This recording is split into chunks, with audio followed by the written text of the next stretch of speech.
Thank you very much, Your Excellency. Edmund Kajiri from the New Times. Your Excellency, I would like to get your opinion on the most recent critical reports on Rwanda. There's one by Human Rights Watch about Gacaca courts. It's titled Justice Compromised. It actually undermines the achievements of Gacaca courts. And thereafter, another one by Amnesty International followed, accusing Rwanda of not, being open. It does not allow freedoms of speech and expression. And the most recent by the U.S., some institute in the U.S., which ranked Rwanda on 34, on number 34 on the list, on the index of failed states. Do you think some of these reports are factual, or you think they push a certain agenda? Thank you very much. What do you think? I don't know. Of course, it's unfortunate that we keep answering these questions without any improvement in the understanding of what is being talked about. I mean, this is, I hate the continued repetition. It has become like a song.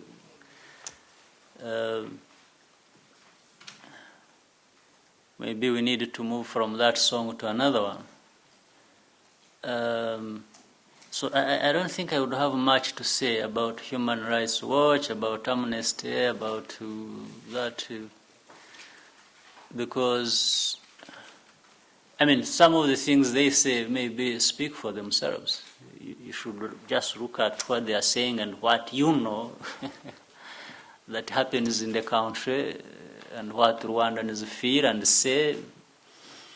You should be able to go out and investigate and get to understand what Rwandans think about what is going on in their country. It will be many miles apart from what those reports say. And I cannot really explain why such people say what they say. I don't know what drives them, but I can only see something constant in what they say, even of a very fast changing situation.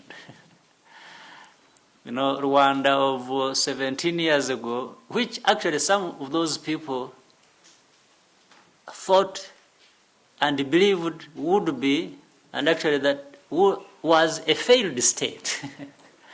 And it is only Rwandans who refuse that Rwanda should be a failed state. Now, if you say what was said to be a failed state 17 years ago is actually still a failed state, then maybe you come from another planet. Or at least you live on this one when you are actually not on it.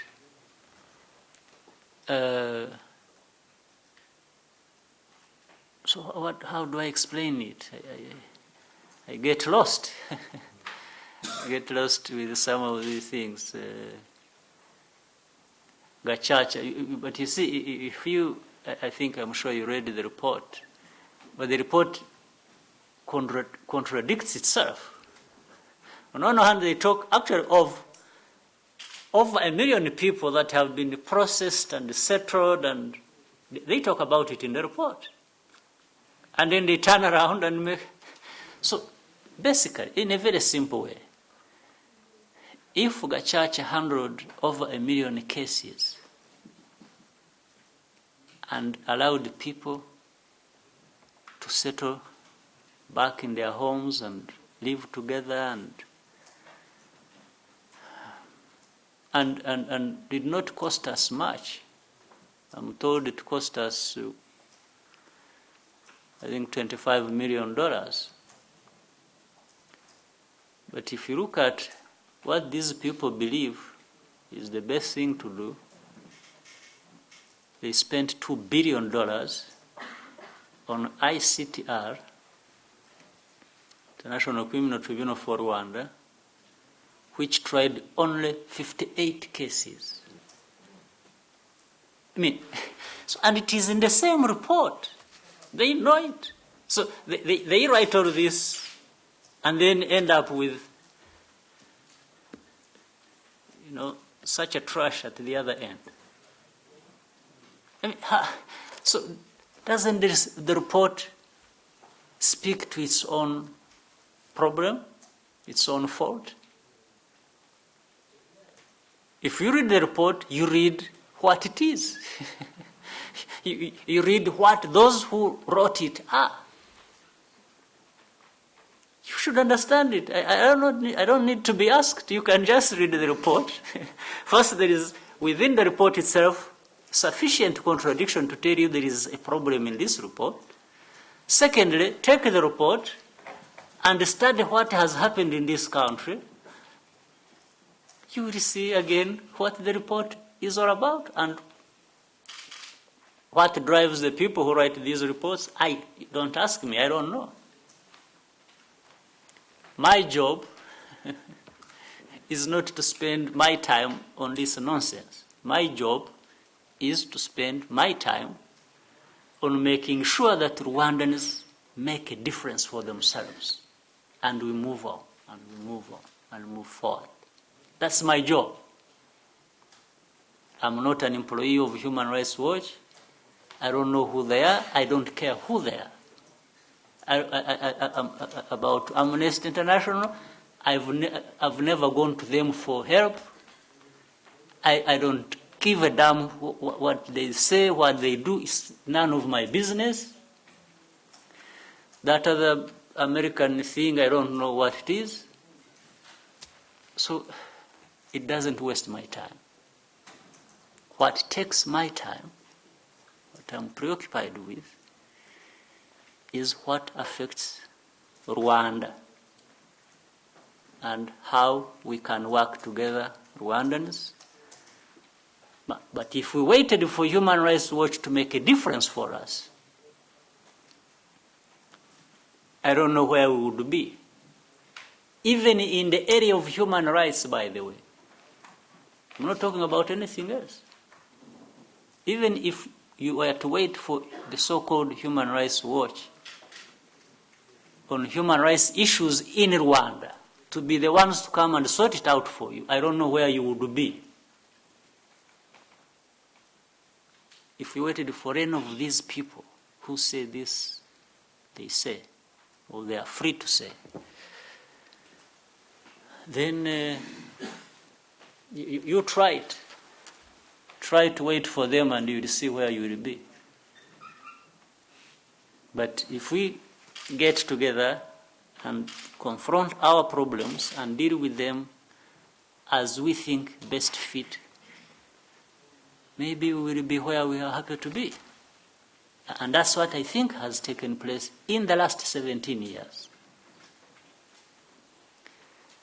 So, but to keep, and by the way, take the reports of the last 10 years or even more, they will be the same. Right? Take the reports of these people because they make reports every year. And for the last 17 years, for the last 10 years, they are the same. They just take one report and change dates and change some few names. Yes. But it is for the last 10 years and for the last 17 years, well, some names don't change.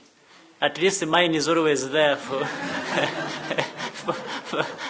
It hasn't changed. Anyway, I don't expect it to change because I'm still here. So, but being in their report all the time and same things. But they even forget my birthdays keep also increasing. So they think I'm still the same age I was 17 years ago.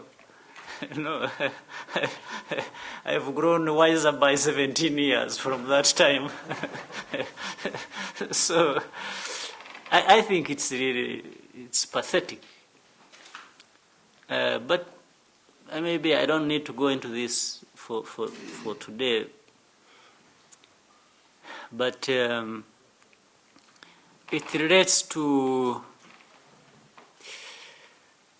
some international dynamics, some the way the Africans are looked at and treated, and it's as if you fellows, you may sit here and dance to their tune, but there is a part of the world that looks down upon you. You see, even if sometimes you may go and be praised by them, and they, in the end, they just look down upon you. Yes, that's why our governments are not called governments; they are regimes. That's why you are not supposed to be in their place. They rate. There is what. The rating, the popularity of their leaders, they call it, yes. But in Africa, no, you can't be popular. For you to be popular, you must be a dictator. There are things like this, So there is a certain standard that is a preserve, that is their own. You can't touch, you can't reach. You have to keep where they want you to keep. You see? Human rights? What are you telling me? I mean, look at this.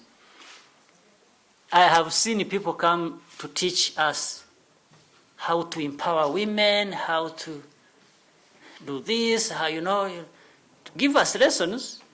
But when you go to their own places, their own women, it's only yesterday they started voting. It's only the other day they are not paid the same salary as the men. And so, but they come to teach you how to do it. I mean, can you imagine? We are ahead of them by far. For us, we believe it and we do it. And we've done it. So human rights. What are human? Now, I saw some trash the other day on television. I just, by coincidence, found a debate going on. Some supposedly well-educated and informed, and this was, bashing one of these philanthropists who gives his money to save children, who finance vaccines and who and research and so on forth. Now, and if you look at numbers, the lives of people that have been saved, of young people, and then you start saying, no, but you are giving this money to repressive regimes. No, but money is not going to regimes. Money is saving lives of young Africans who have been dying of diseases people don't die of elsewhere. It's not money being pocketed by those you call repressive. It is money, and the facts are there. People who have young children who have. So what? Suppose these young children were actually living in a country where there is a so-called repressive regime. What do these young babies and children have to do with that? How do you save these children? I mean, sometimes this is sheer stupidity, honestly.